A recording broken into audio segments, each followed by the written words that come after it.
Ministerios Ebenecer presenta La Biblia, palabra infalible. con el apóstol doctor Sergio Enríquez. Un mensaje a la luz de la palabra de Dios que edificará su vida.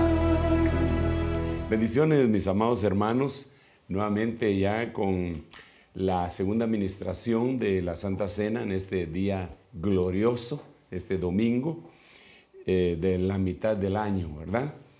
Gozándonos de la manera como Dios ha permitido que nos gocemos. Hemos aprendido el secreto a estar contentos, no solo cuando esperamos lo que nosotros quisiéramos, sino que con lo que Dios en su misericordia nos da.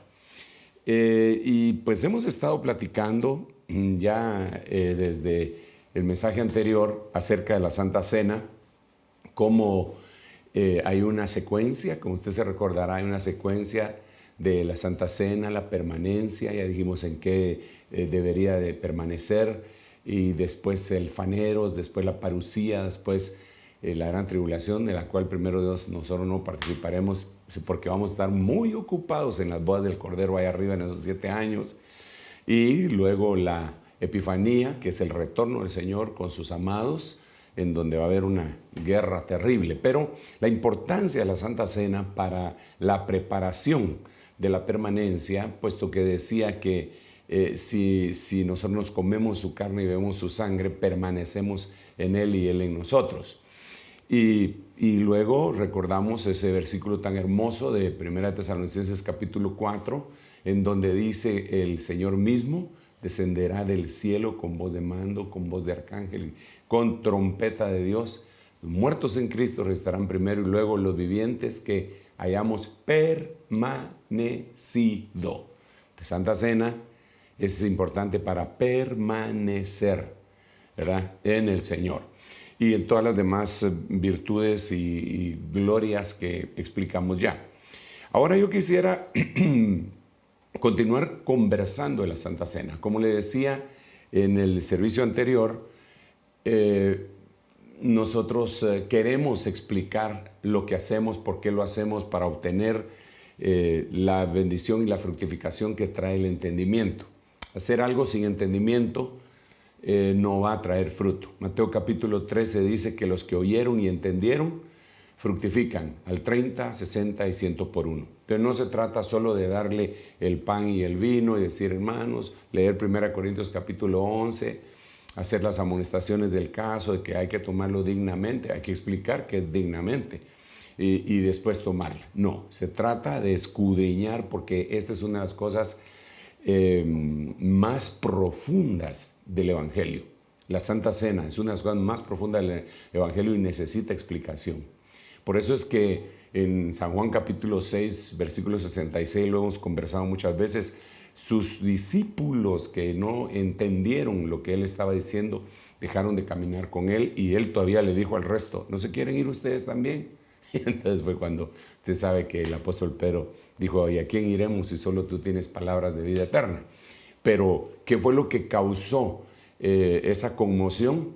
La Santa Cena. Entonces, creo yo que eso va a volver a suceder. Si al mejor maestro le causó conmoción en su discipulado cuando él dijo, el que no coma mi carne y no beba mi sangre no tiene vida, no va a resucitar, no, etcétera, eso va a causar de alguna forma una especie de división en el tiempo final, porque todo lo que sucede en el cuerpo físico va a suceder en el cuerpo místico. Por eso es importante que nosotros platiquemos, conversemos, analicemos, preguntemos, inquiramos en esta temática.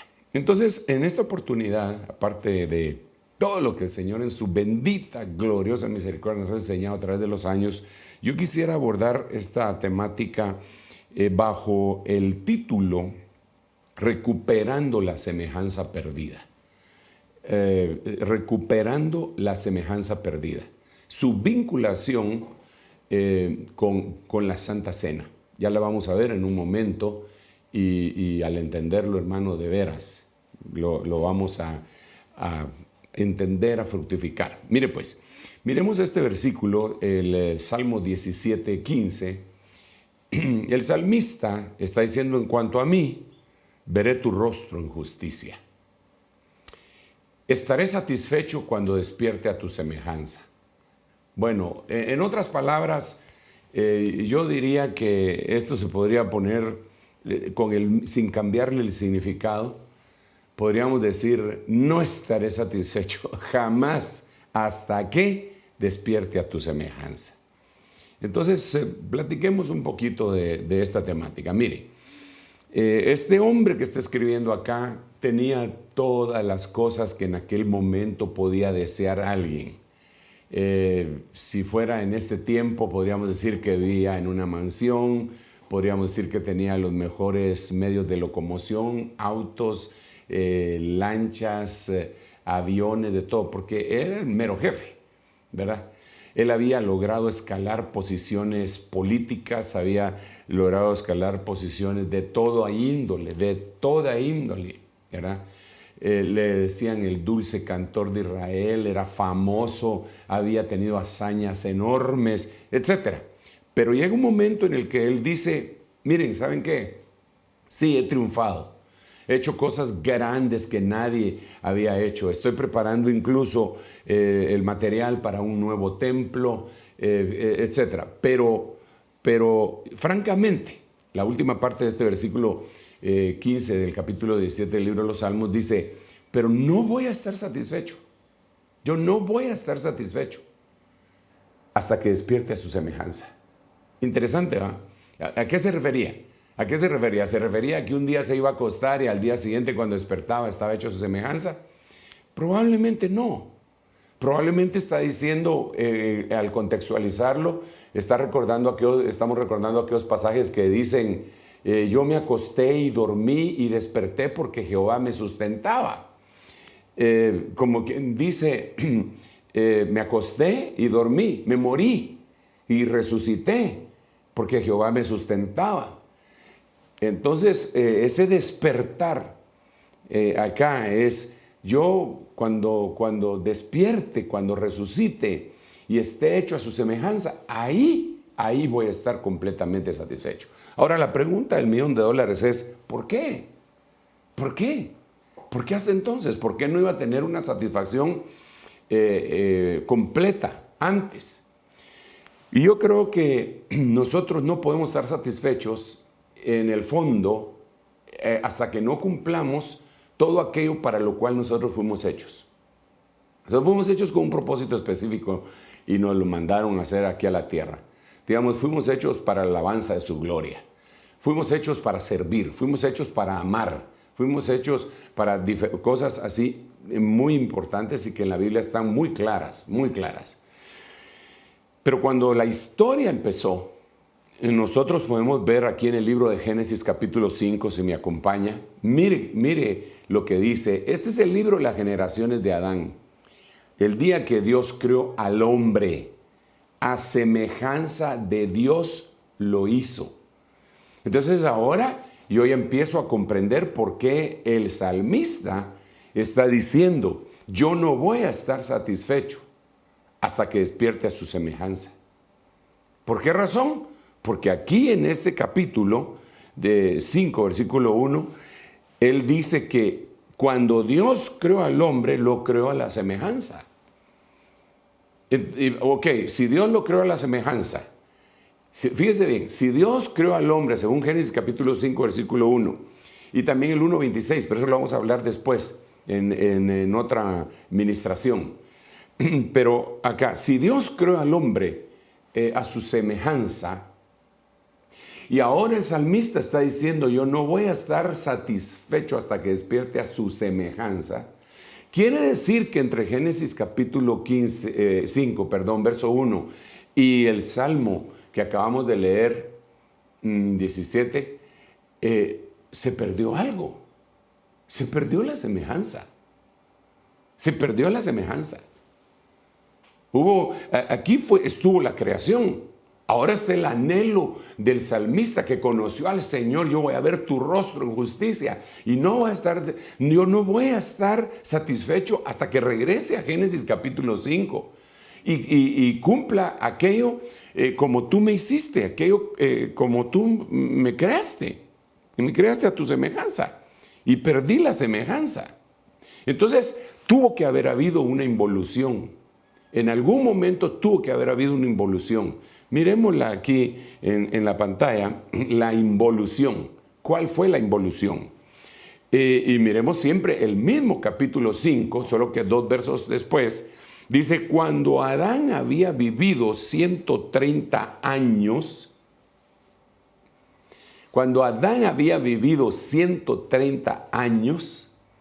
engendró un hijo a su semejanza, conforme a su imagen, y le puso por nombre Set. Note usted, por favor, que en el verso 1 dice que Dios había hecho al hombre a la semejanza de Dios. Ahora en el verso 3, el hombre hizo a alguien a su propia semejanza. Hay una involución. Si él era a la semejanza de Dios, tuvo que haber hecho a su hijo a la semejanza de Dios también. Es decir, si dice que era solo a su semejanza y estaba ya fuera del huerto, porque estaba fuera del huerto cuando cumplió los 130 años, ya tenía 130 años de conteo de su caída, porque cuando él estaba en el huerto no le contaban el tiempo todavía, pero cuando lo echaron el cronómetro empezó a funcionar. Entonces, ahora tenía 130 años, ya se había matado, Caín había matado a Abel, ahora tuvo otro hijo que era otra simiente, según dice la Biblia literalmente, y lo hizo a semejanza no de Dios, lo hizo a semejanza de él. No podía, él ya no estaba en el huerto, él ya no podía engendrar vivientes, ni Eva podía dar a luz vivientes, ahora estaba fuera del huerto, y entonces hizo un hijo a su semejanza. Eso se llama involución. Y después de Set vino Enos, Cainán, Jared, Mahalaleel, Enoc, hasta llegar a Matusalén, hasta llegar a Noé. Pero todos ellos estaban adquiriendo la semejanza ¿de quién? ¿De Dios? No. La perdió Adán. La perdió cuando se la trasladó a su hijo, ya lo hizo a su semejanza. Entonces se perdió la semejanza. Se perdió. Fue una involución. Entonces ahora viene el Señor y dice, ok, tenemos que recuperar esa semejanza. ¿Por qué? ¿Por qué razón? Porque cuando Dios dice algo, se tiene que cumplir. Aunque patalee toda la creación y se revele la iniquidad y se revele Luzbel, que sea, cuando Dios dice algo, se tiene que cumplir, porque Él es el jefe, Él es el soberano, Él es el todopoderoso. Cuando Él dijo, hágase la luz, las tinieblas no empezaron a patalear y a hacer protestas. Las tinieblas unidas jamás serán vencidas. No, Dios dijo, hágase la luz, se hizo la luz. Cuando Dios dijo, haya una expansión, que se retiren las aguas de las aguas y en medio hay una expansión, las aguas no se pusieron a protestar. Inmediatamente, así fue, así se hizo, así se hizo. Cuando Dios dijo, júntense todas las aguas que están debajo de la expansión en un solo lugar y aparezca lo seco, y le llamó a lo mojado océanos y a lo otro tierra, así se hizo, nadie se opuso. Cuando dijo, hágase tal cosa, hágase tal otra, hágase, asá es la palabra hebrea. Y de repente viene Dios y dice, hagamos al hombre a nuestra imagen conforme a su semejanza. Entonces así tiene que ser. Pero resulta que por causa de la rebelión del hombre, perdió la semejanza de Dios. Entonces ahora viene la pregunta, entonces como perdió la semejanza de Dios, ¿quiere decir que fracasó el plan divino? No, de ninguna manera. De ninguna manera. Quiere decir que Dios no tenía contemplado esto y que Dios tenía un plan A, B y C por si le fallaba tal cosa. No, Dios no falla. Dios no falla. El que falla, la que puede fallar es la creación. La que puede fallar es la creación. Ahí hay mucha tela que cortar. Porque incluso Dios participó de su poder y de su gloria creativa con entidades, con entes espirituales de jerarquías muy elevadas a las que les permitió crear. El Señor le permitió crear a esas jerarquías. Y entonces, por eso es que Dios supervisaba. Por eso dice, y entonces vio Dios que era bueno. ¿Por qué iba a supervisar su propia obra? Si Él es todopoderoso y no falla, ¿para qué iba a supervisar lo de Él? Pero si otro lo había hecho, sí lo tenía que supervisar. Bueno, no me voy a meter en ese lío. Entonces viene Dios y dice, ok, el hombre va a ser hecho conforme a mi semejanza. Yo dije que así era y así va a ser. Entonces, pero aquí hay una involución. Entonces ahora tiene que haber una evolución. Entonces ahora platiquemos de la evolución. Ahí en pantalla lo puede ver. Esta sería la evolución. Aleluya, qué cosa más gloriosa, hermano. Entonces, lo primero que pasa en la evolución, y yo le quiero plantear a usted dos cosas en la evolución. Número uno, lo primero que tiene que hacer el Señor para que empecemos a evolucionar es quitar la semejanza de Adán en nosotros. O en nuestros padres, pues, de nuestros padres. Eso sería lo primero. Y lo segundo es la recuperación de la semejanza. Esas son dos cosas básicas que tiene que haber. Ya va a ver usted en qué papel juega la Santa Cena en esto. Pero esa Santa Cena es gloriosa, gloriosísima. Espero que usted se esté preparando porque en unos minutos la vamos a administrar, pero en el entendido de esto que estamos conversando. Entonces, ¿cómo se quita la semejanza de Adán en nosotros o la semejanza de nuestros padres? Porque recuérdese que nosotros traíamos la semejanza de Adán. Adán era alma viviente y el Señor, el posterior Adán, era el espíritu vivificante. Entonces, dice 1 Pedro 1:18, sabiendo que fuiste rescatados de vuestra vana manera de vivir, la cual recibisteis o heredasteis de vuestros padres, no con cosas corruptibles como oro o plata. Entonces, mire, conversemos aquí un poquito, por favor. Aquí lo que está diciendo es, ustedes tienen que saber que ustedes, a partir de Adán y Set, en esa historia, traían una semejanza.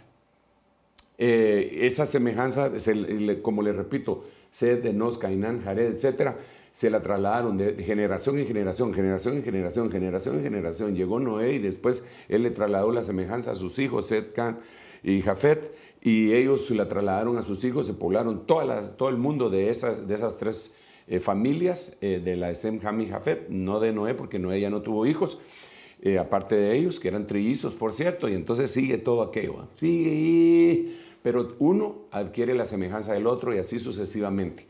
Entonces, llegamos hasta nosotros. Yo tendría que tener la semejanza de mi papá y de mi mamá. Me tengo que parecer en algo a ellos. Tal vez, y así todos nosotros, tal vez nos parecemos más a papá o tal vez parecemos más a mamá, en lo biológico. Pero no solo en lo biológico, sino que perdimos la semejanza de Dios.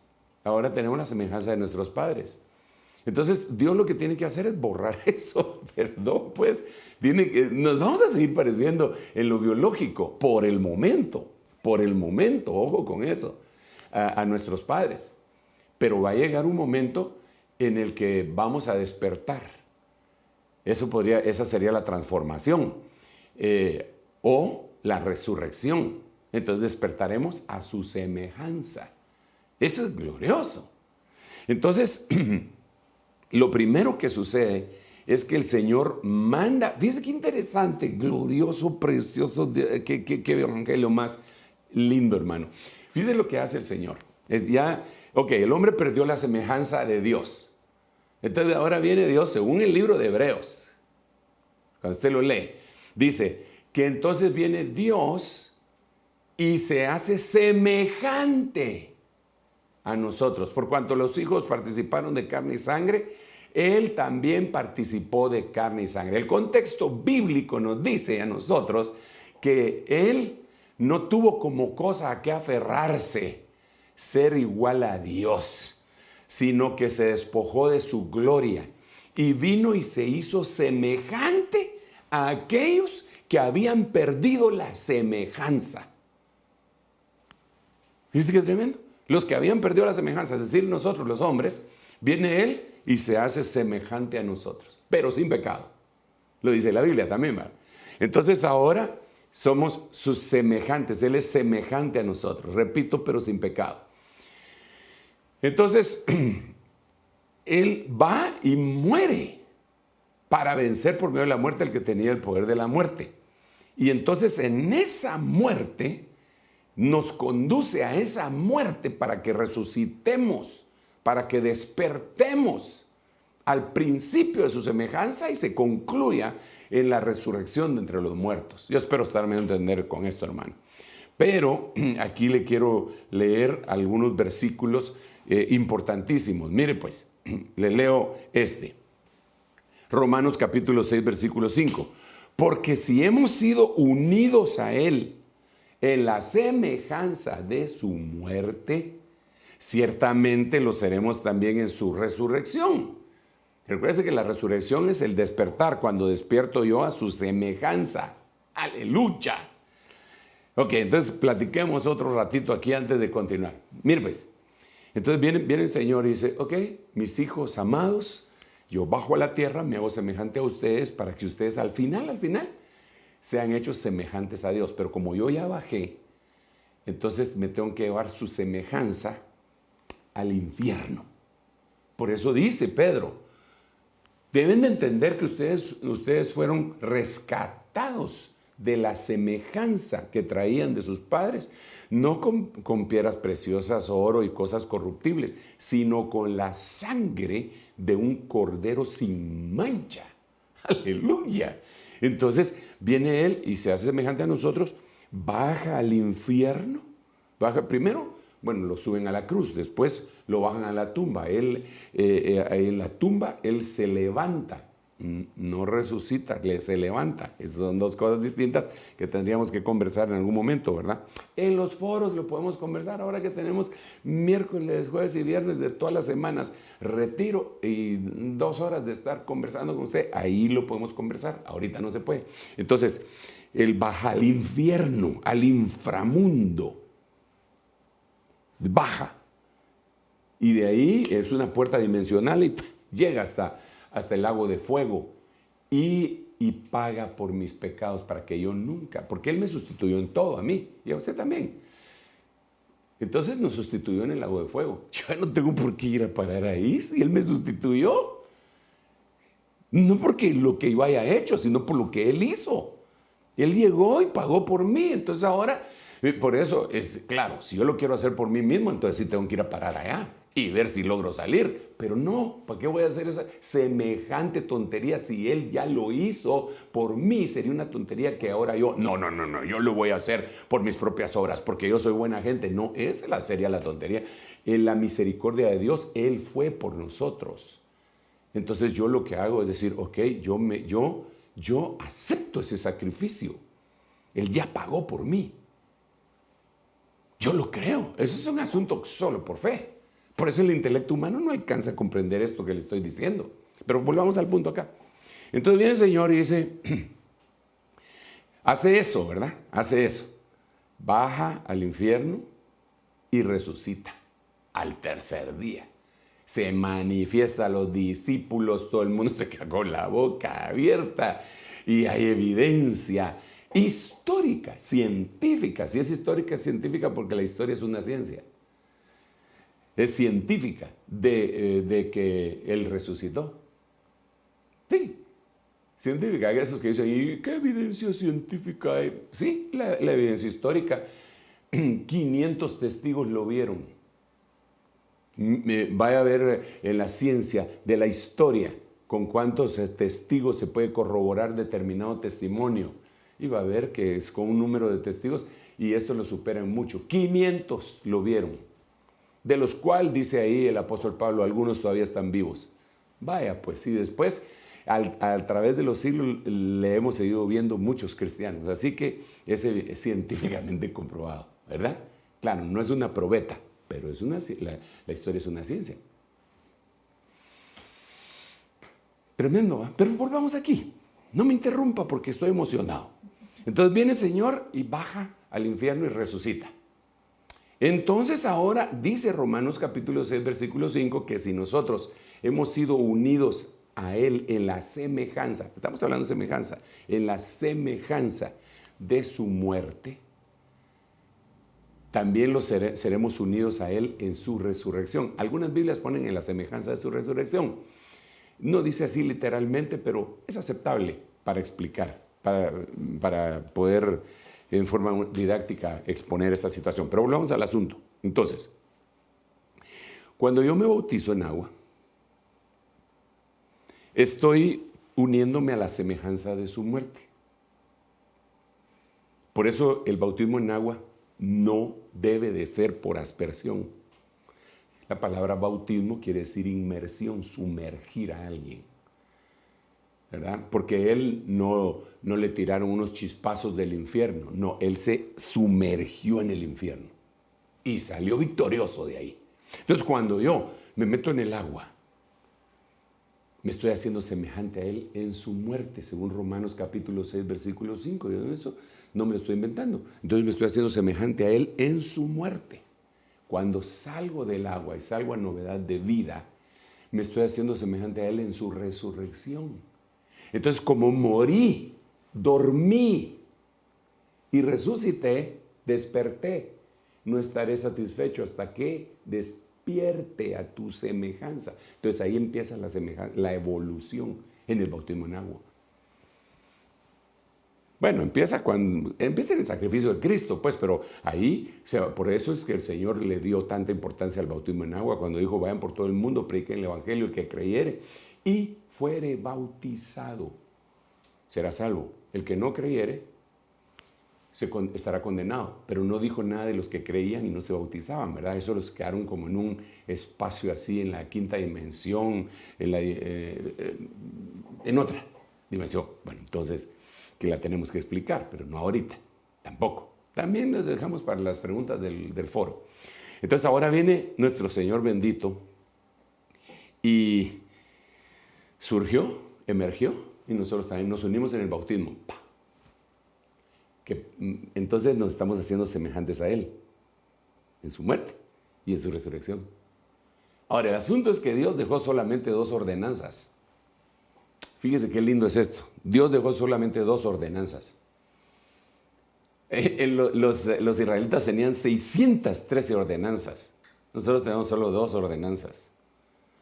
Imagínese aprenderse 613 ordenanzas. ¿Sabes? De haber sido cardíaco toda la vida para aprendérselas, se le olvidaban a uno. Pero estas solo 2, el que se le olvida, te la cae, hermano. Primera, bautismo en agua. Segunda, Santa Cena. Y lo tremendo es que las 2 hablan de muerte y resurrección. Entonces el bautismo en agua que le acabamos de decir, Romanos capítulo 6, versículo 5, estamos metiéndonos en la semejanza de su muerte. Salimos semejanza de su resurrección, novedad de vida.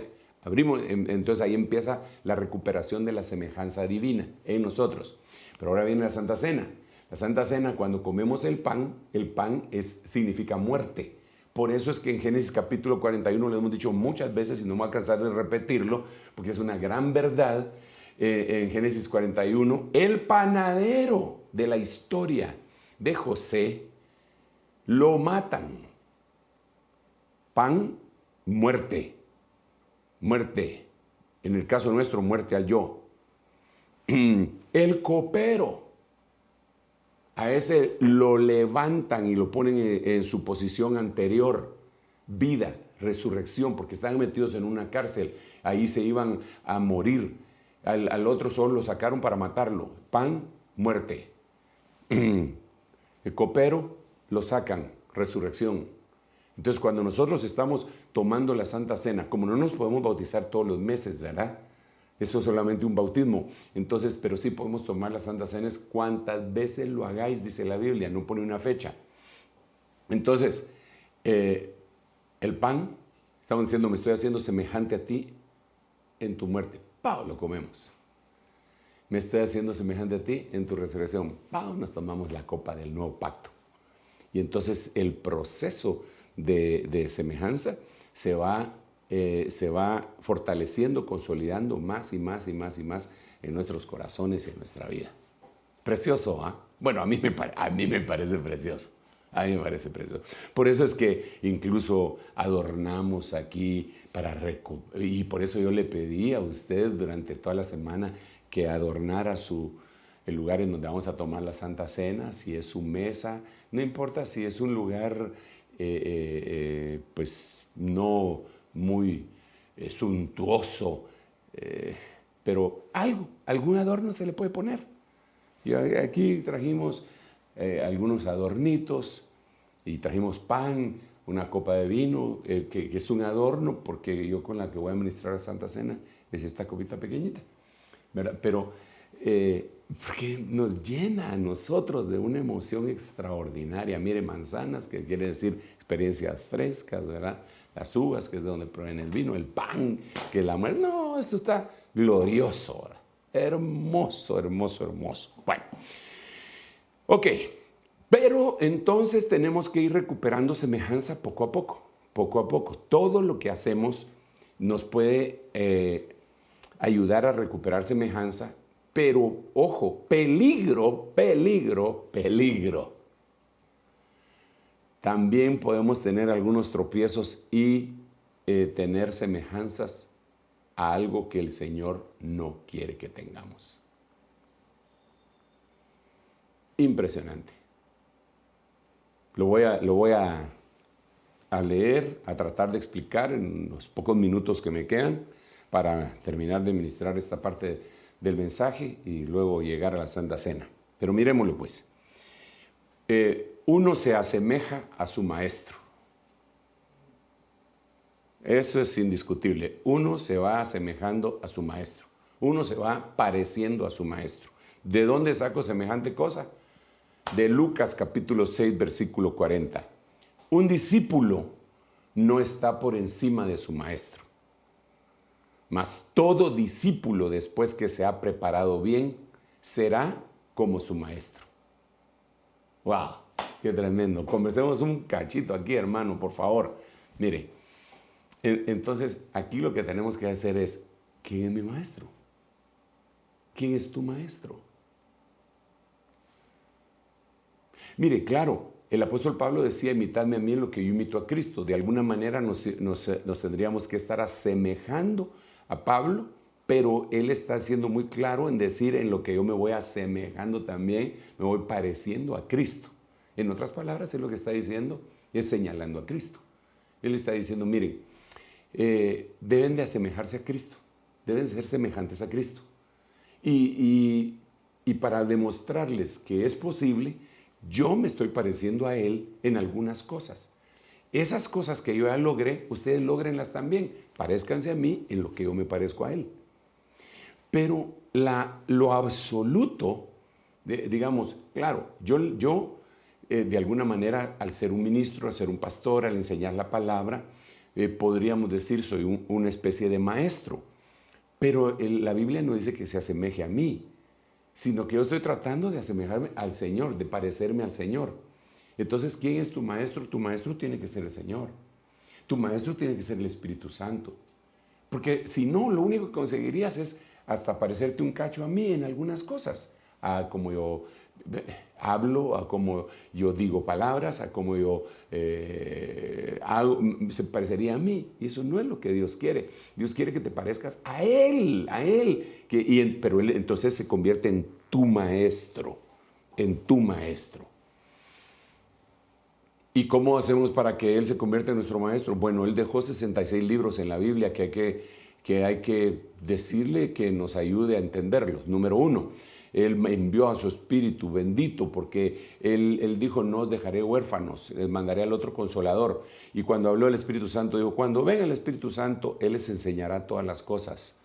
Él les enseñará, Él les va a recordar la verdad, Él les va a enseñar la verdad, Él les va a recordar todas las cosas, Él les va a convencer de justicia, pecado, juicio, Él va a enseñarles quién es el Señor, porque si nosotros no podemos reconocer a Cristo como Señor si no es por el Espíritu Santo, Él les va a ayudar a adorar, Él les va a ayudar a adorar, porque el Padre anda buscando adoradores en espíritu y en verdad. El Espíritu Santo les va a enseñar todas las cosas. Es más, el Espíritu Santo les va a enseñar cómo orar, porque nosotros no sabemos orar como conviene. Entonces el Espíritu viene a ser nuestro maestro, pero Él no se mira a sí mismo, sino que Él quiere que seamos semejantes a Cristo. Eso lo dice la Biblia en Santiago. Dice la Biblia, oh alma, adúlteras. ¿No sabes que la amistad con el mundo es enemistad con Dios? Cualquiera que se constituye amigo del mundo, enemigo de Dios es. O pensáis, dice el siguiente versículo, que la Escritura dice en vano que Él los anhela celosamente para sí. ¿Por qué? Porque Él quiere que recuperes esa semejanza. ¡Wow! Glorioso, glorioso. Entonces, pero aquí viene un peligro. Aquí viene un peligro. Otra vez regresamos allá al huerto, regresamos al inicio. Al inicio. Ya el hombre estaba hecho a la semejanza de Dios y estaba involucionando. Ya estaba involucionando en ese momento. Mire, ¿en dónde empezó? Génesis, si me acompaña aquí a la Biblia, mire cómo dice la Biblia antigua. Génesis capítulo 3, versículo 11. Y Dios le pregunta, ¿verdad? ¿Quién te enseñó que estabas desnudo? ¿Has comido del árbol que yo te mandé que no comieses? Entonces, hermano, volvamos otra vez a la conversación que teníamos. ¿Quién te enseña? ¿Para qué te enseña? Es para que te hagas semejante a Él. Entonces, si nosotros enseñamos por el Espíritu, basados en la palabra, es para que te hagas semejante a Dios y recupere la semejanza. Pero ¿quién le enseñó a Adán? Dígame, ¿quién le enseñó a Adán?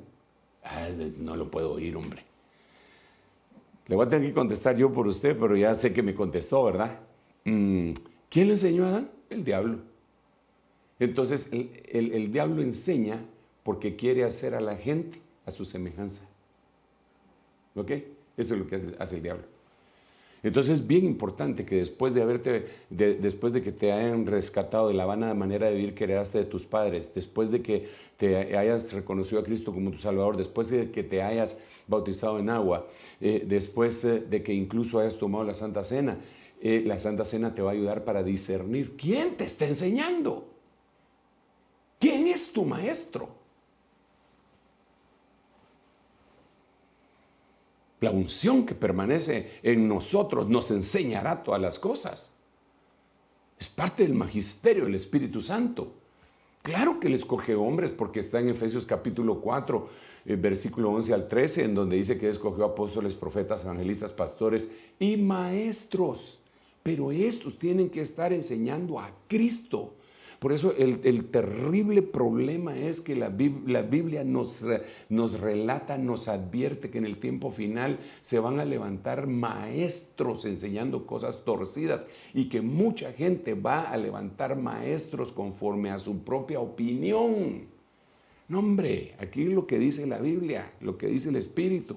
Porque si no, no vas a recuperar la semejanza como Dios quiere. Y el tiempo va contando, porque Dios también dejó un periodo de tiempo para que eso se diera. No va a ser para eternidad. Ay, cuando te dé la gana te despiertas a la semejanza. No, es que vayamos y trabajemos y lo anhelemos. No estaré satisfecho. No voy a estar satisfecho hasta que recupere lo que se perdió. ¿Qué se perdió? La semejanza. Bueno, ok. Ay, Señor Jesús. Miremos este versículo. Bueno, miremos este concepto.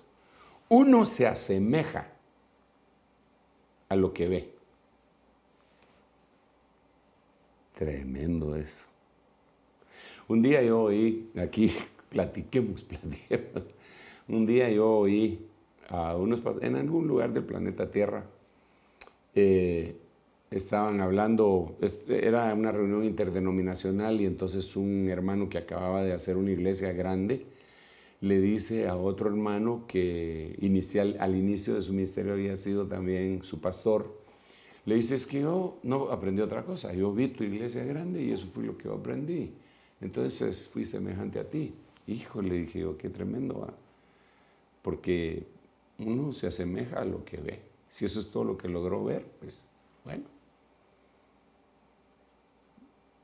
Pero le tengo una buena noticia, y platicamos en el anterior mensaje, incluso yo le dije, a partir de este versículo le voy a explicar otras cosas de la Santa Cena.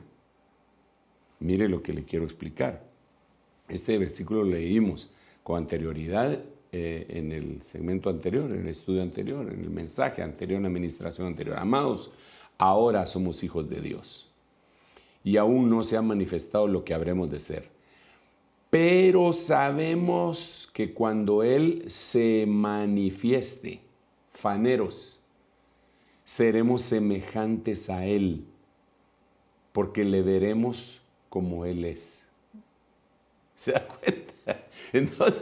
Entonces, ay, hermano. Mire, para recuperar la semejanza, tenemos que verlo. Por eso el salmo con el que empecé dice, es el Salmo 17, se lo voy a leer nuevamente. Se lo voy a leer nuevamente, a ver si lo encuentro rápidamente acá. 17:15. En cuanto a mí, veré tu rostro, veré tu rostro, veré tu rostro, veré tu rostro. Entonces voy a despertar a tu semejanza. Veré tu rostro, semejanza. Ahora, cuando vemos este versículo que estamos leyendo de 1 de Juan 3:2, dice, cuando le veamos seremos semejantes. Este es el complemento del Salmo 17:15. Yo lo voy a ver a Él, voy a ser semejante a Él. Entonces, hermanos, miren, conversemos esto definitivamente. El Evangelio no es una religión, hombre, así de un conjunto de ritos, normas, ceremonias, leyes, argumentos, quién tiene la razón, a qué la tiene. Es una vida impresionante, poderosísima, en donde uno debe saber hacia dónde va. Y una de las cosas que nosotros tenemos que entender, y por eso hay algo que a nosotros los ministros nos tiene que irritar, no por carnales, sino que por el mismo celo de Dios. Usted sabe que Jesús dice, que cumpliendo la palabra, el celo por tu casa me consume, y que le volteó la mesa a los cambistas. Pero entonces hay cosas que a mí me irritan, y es cuando yo oigo ministros que tienen influencia diciéndole a la gente que ya no es tiempo de un milagro, que ya no es tiempo de tal cosa, y les empiezan a quitar cosas que son básicas. El Evangelio proviene de Cristo, y Cristo es el mismo de ayer, hoy, por todos los siglos. ¿Cómo va a decir alguien que ya no hay revelación?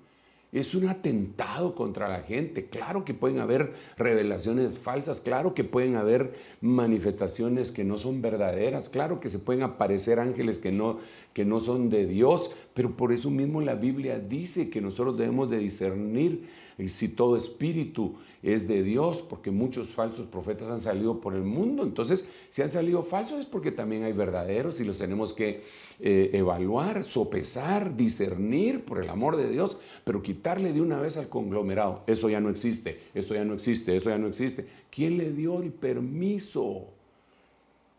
¿Quién le dio el sello de caducidad a usted para estarle poniendo a la gente? Esto ya no, esto ya no, esto ya no. El último de los profetas fue Juan, el último de los apóstoles fue Pablo. Ya no hay más revelación, los milagros ya no existen, los dones ya no existen. Pero por el amor de Dios está paseando en la gente. Eso lo van a cobrar. Bueno, pero sigamos acá porque hoy es Santa Cena y no me quiero enojar con nadie. Le pido perdón de una vez, si de veras es hermano. Entonces, lo que le estoy tratando de decir es verlo. ¿Será posible verlo? ¿Es posible verlo? Sí, es posible verlo. Voy a continuar porque el reloj va con ese tic-tac inexorable.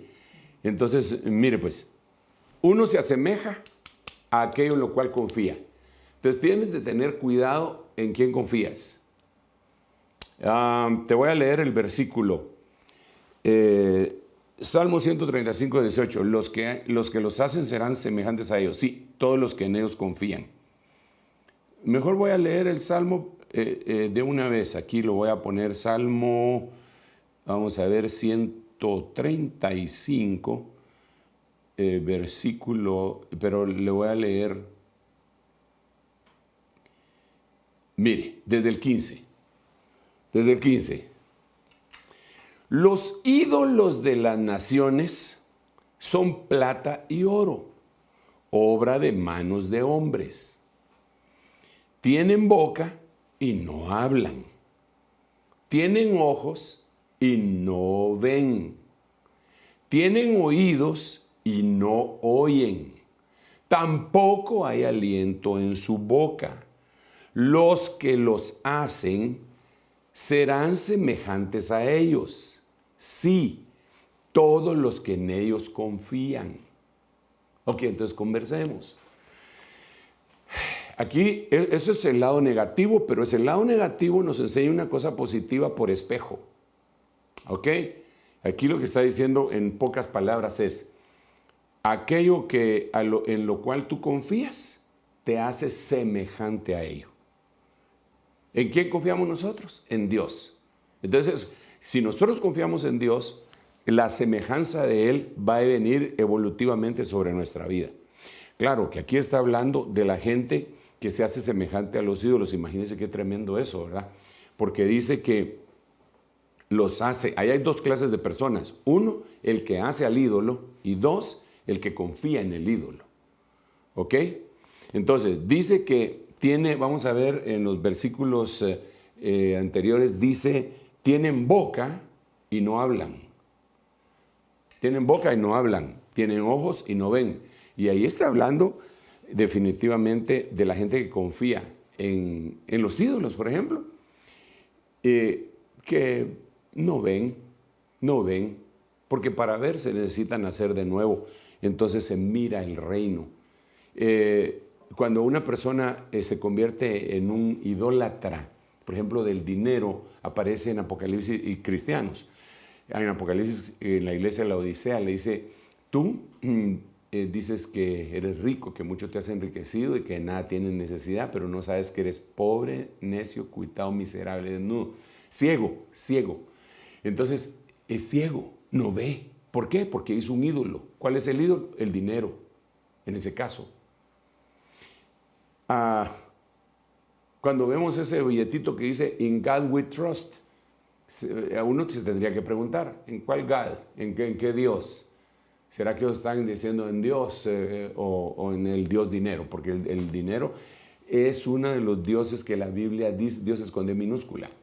Cuando hace la comparación, nadie puede servir a dos señores a la vez, porque amará a uno y aborrecerá al otro. No puedes servir a Dios y al dinero. El contexto es a un dios griego que se llamaba Mamón, que quiere decir Dios de las riquezas. Entonces, aquí ya solo me quedan 3 minutos para finalizar y necesito explicar. Solo te digo lo siguiente. Nosotros nos convertimos en aquello en lo cual confiamos. ¿Ok? Nosotros nos convertimos en aquello en lo cual adoramos. Se lo voy a poner aquí el versículo siguiente también, porque de ahí se desprende. Vamos a ver, aquí le puse, uno se convierte en lo que uno adora. Isaías capítulo 44, versículo 17. Y del resto hace un Dios. Tendríamos que leer todo el versículo, todos los versículos, porque ahí está hablando de la idolatría. Del resto hace un Dios, su ídolo. Se postra delante de él y lo adora. Y le ruega diciendo, líbrame, pues mi Dios eres tú. Y yo puse aquí que teníamos que ver el contexto del Salmo 115, 18, que es el contexto que acabamos de leer en el pasado versículo. Pero solo déjeme leerle algunos de estos versículos de Isaías capítulo 44. Vamos a ver Isaías capítulo 44, versículo 17, ¿verdad? Ese era donde estábamos. Pero miren lo que dice con anterioridad. Es impresionante lo que son. ¿Quién ha dado forma a un Dios desde el verso 10? ¿O fundido un ídolo para no tener ganancia? O sea, cada vez que hacen un Dios, siempre andan buscando una ganancia pues financiera. He aquí todos sus compañeros serán avergonzados, pues los artífices son solo hombres. Que se reúnan todos, que se levanten, que tiemblen, que sean aún avergonzados. Mire pues, el herrero hace un instrumento cortante, lo trabaja sobre las brasas, lo forma con martillos, lo forja con su brazo fuerte. Después siente hambre, flaquea sus fuerzas, no bebe agua y desfallece. El carpintero extiende el cordel de medir, traza el diseño con tiza roja, lo labra con gubias, lo traza con el compás, le da forma de hombre y belleza humana para colocarlo en una casa. Corta cedros para sí, toma un ciprés o una encina y hace que sea fuerte entre los árboles del bosque, planta un pino, la lluvia lo hace crecer, luego sirve para que el hombre haga fuego, toma uno, se calienta, también hace fuego para cocer pan, además hace un dios y lo adora, hace de él una imagen tallada y se postra delante de ella. La mitad del leño, estoy leyendo la Biblia, no estoy con mis propias palabras. La mitad del leño quema en el fuego. Sobre esta mitad prepara un asado, come carne y se sacia. También se calienta y dice, me he calentado y he visto la llama. Y del resto hace un dios, del resto del leño hace un dios. Su ídolo se postra delante de él, lo adora y le ruega diciendo, líbrame, pues mi Dios eres tú. Ellos no saben ni entienden porque Él ha cerrado sus ojos para que no vean y su corazón para que no comprenda. Ninguno reflexiona. No tienen conocimiento ni inteligencia para decir, he quemado la mitad en el fuego, también he cocido pan sobre las brasas, he asado carne y la he comido y del resto haré una abominación. Me postraré ante un pedazo de madera. Entonces, cuando vemos el contexto del Salmo 115, 18, dice que el que hace eso se convierte en lo que adora. Entonces, cuando alguien, uno se convierte en lo que uno adora.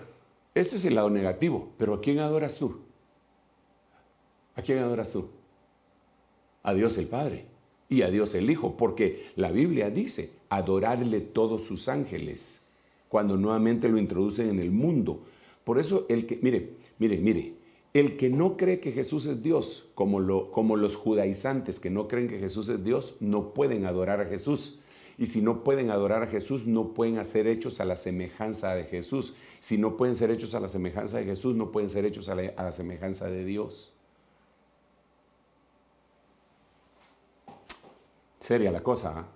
Entonces, yo aquí ya se terminó el tiempo, pero solo le quiero decir lo siguiente. Uno se convierte en lo que uno come. Estoy hablando espiritualmente. Bueno, en lo físico también, ¿verdad? Tú comes mucha grasa, te van a tapar las arterias, dicen los que saben, ¿verdad? Comes muchos mariscos, te va a dar una hiperuricemia. De alguna manera, aún en lo físico, uno se convierte en lo que uno come, ¿verdad? Eso es indiscutible. Se dice que la gente que vive cerca del mar, por alguna razón, la brisa, que incluso también lleva sal, le aumenta el volumen plasmático y tienen presión alta. Uno llega a hacer lo que uno ingiere. Pero estamos hablando en sentido espiritual. Hoy yo voy a comerme el cordero. Hoy yo voy a comer el pan y voy a beber el vino. Pero eso es la representación del cuerpo de Cristo y de la sangre de Cristo. ¿Qué es lo que espero? La verdad, ser semejante a Él. Eso es lo que espero. Yo ya no quiero ser igual a mí. Yo ya no quiero seguir siendo como soy. Sí, yo soy predicador. Sí, Dios me ha dado un gran privilegio. Sí, Dios me ha hecho feliz. Sí, pero yo creo que tenemos un mejor destino. Y eso es lo que necesitamos y queremos. Yo eso es lo que quiero. Hermano amado, con esta convicción, tomemos la cena del Señor. Con esta convicción, pidámosle al Padre que haga por medio de la fe, que transforme el pan en su cuerpo y que dé muerte a la carne nuestra, a la carnalidad nuestra. Porque dice, este es mi cuerpo que yo doy por la vida del mundo. Y ahí lo que se refiere es por la vida que nos contaminó en el mundo. Eso, que lo jala, el pan, lo jala, lo arranque de mí, que ya no lo quiero. Pero que no esté peleando yo contra eso, sino que se vaya de una vez. Y la copa, una resurrección. Vamos a orar. Padre, en el nombre de Jesús, gracias. Bendito Señor Padre Celestial, solo tú es en quien confiamos y por eso queremos ser hechos semejantes a ti. Queremos comerte, Señor. Queremos comerte para llegar a ser en algún momento ser hechos a tu semejanza y recuperar lo que se perdió cuando la humanidad salió del huerto. En el nombre de Jesús te pedimos perdón por nuestros pecados, iniquidades, cosas que deben ser borradas de nuestra mente, de nuestra memoria, de todo, de nuestro paladar, de nuestro olfato, de nuestro tacto, todo, en el nombre de Jesús, llévatelo, Señor. Queremos que se muera toda aquella planta que no plantó el Padre, todo lo que no plantó el Padre, que sea desarraigado en este pan. Perdona nuestros pecados y ayúdanos a perdonar y a bendecir a los que nos ofenden. Bendice este pan. En el nombre de Jesús, comamos en este momento del pan.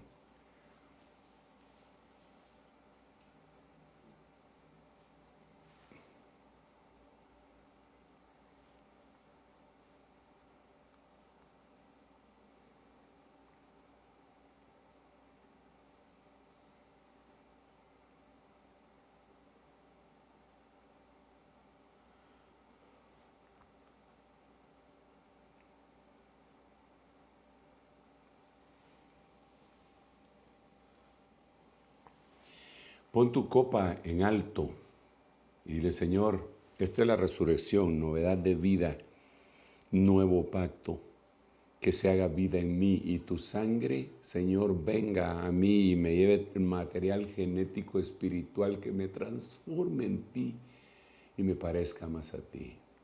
En el nombre de Jesús, bebamos.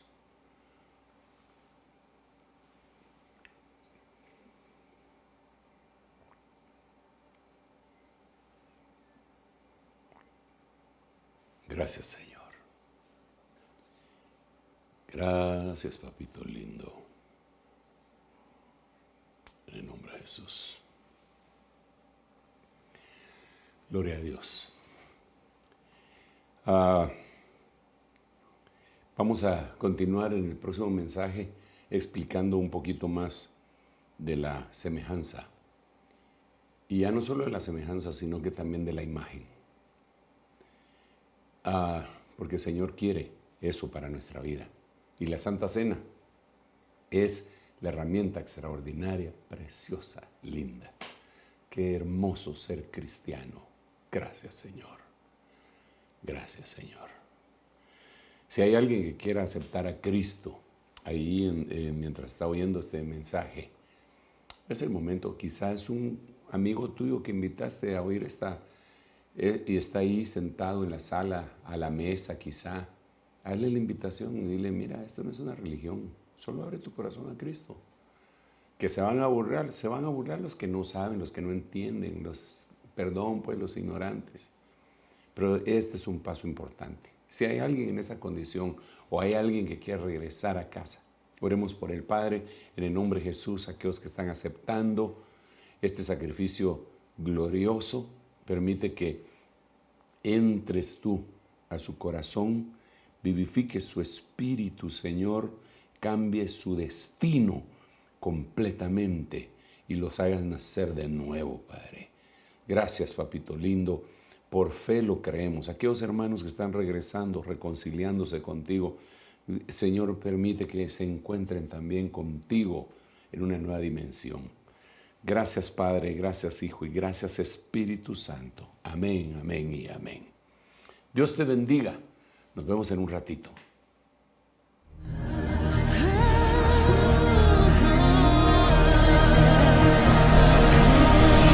Mas a vosotros los que teméis, mi nombre nacerá, el sol de justicia y en sus alas. Ministerios Ebenecer presentó